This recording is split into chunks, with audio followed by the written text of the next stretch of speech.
मित्रांनो, कांदा पिकात फवारणीचं नियोजन कसं असलं पाहिजे याबद्दल आपण एक व्हिडिओ बनवतोय.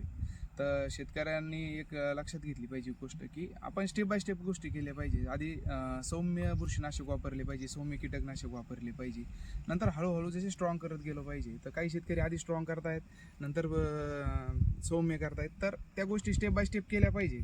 तर आता साधारणतः तिसऱ्या फवारणीचा पिरियड चालू आहे. तर तिसऱ्या फवारणीत साधारणतः तुम्ही बुरशीनाशकाचा विचार केला आहे तर तुम्ही ॲमिस्टॉटॉप घेतलं पाहिजे किंवा कस्टोडिया घेतलं पाहिजे किंवा तुम्ही स्प्रिंट घेऊ शकता किंवा ताकद घेऊ शकता. यापैकी कोणताही अल्टरनेटिव्ह तुम्ही बुरशीनाशक वापरा, जेणेकरून तुमच्यावर करपा येणार नाही आणि आपलं नुकसान होणार नाही. दुसरं असं बोलायचं की यात रसोषक किडी दिसत आहेत. तर रसोषक किडी जर जास्त झाली तर आपल्या कांद्याची वाढ कमी होते आणि गळा बारीक पडतो. दुसरं म्हणजे पिळा पाडणे जास्त पडतो. त्यासाठी आपण कीटकनाशक घेतलं पाहिजे. कीटकनाशक ही तुम्ही म्हणजे सौम्यपासून आपलं हार्डपर्यंत घ्या. असं तर सुरुवातीला आता तुम्ही या पिरियडमध्ये डेसिस 100 घेतलं तरी चालेल किंवा तुम्ही सोलोमन घ्या किंवा उलाला घ्या, कोणताही घ्या बुरशीनाशक.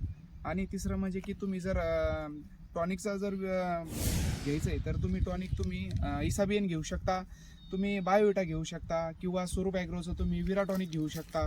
अतिशय उत्कृष्ट रिझल्ट आहे या प्रॉडक्टचे. अल्टरनेटिव्ह एका स्प्रेला हे वापरल्यानंतर इसाबियन वापरलं तर पुढच्या ह्याला तुम्ही बायोविटा घ्या, त्याच्यानंतर विरा घ्या. असे तुम्ही प्रत्येक वेगवेगळे टॉनिक वापरा, जेणेकरून सगळ्या आपल्याला पण आपले रिझल्ट दिसतील आणि उत्कृष्ट असं आपलं ग्रीनरी वगैरे पकडेल, पांढरी मुळीची वाढ होईल.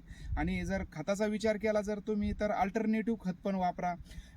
कधी तुम्ही पहिल्या स्प्रेला जर 1261 घेतलं, 1919 घेतलं, तर त्याच्यानंतर तुम्ही मायक्रोन्यूट्रिएंटचा स्प्रे घ्या. त्याच्यानंतर परत पुन्हा तुम्ही 1340 घ्या किंवा ICLचे 113624 ही अतिशय उत्कृष्ट फवारणीसाठी ग्रेड आहे, ही वापरा. त्याच्यानंतर पुन्हा मायक्रोन्यूट्रिएंट घ्या. मायक्रोन्यूट्रिएंट जाणं का गरजेचं आहे 2 वेळा, की आपली जी कांद्याची साईज आहे त्याला कॅल्शियम बोरॉन पण गरजेचं आहे, परत मॅग्नेशियम गरजेचं आहे, झिंक करणे गरजेचं आहे. तर काही शेतकरी फक्त खत टाकतायत, मायक्रोन्यूट्रिएंट देत नाही. मग त्यामुळे आपल्याला जसं पाहिजे तसं उत्पन्न भेटत नाही, काळोखी येत नाही किंवा ग्रीनरी राहत नाही. मायक्रोन्यूट्रिएंटचा रोल हा अतिशय महत्त्वाचा आहे कांदा पिकात. तर माझी सांगणं आहे की तुम्ही 4 फवारे करताय तर 2 फवाऱ्यात तुम्ही मायक्रोन्यूट्रिएंटचा उपयोग करा, 2 फवाऱ्यात तुम्ही खताचा उपयोग करा. असं कॉम्बिनेशन करून तुम्ही पूर्ण कांद्याचं पीक करा आणि जे आपलं टार्गेट ठरलेलं आहे तिथपर्यंत आपण पोहोचू शकतो. तर तुम्ही असं नियोजन करावं अशी विनंती आहे. धन्यवाद.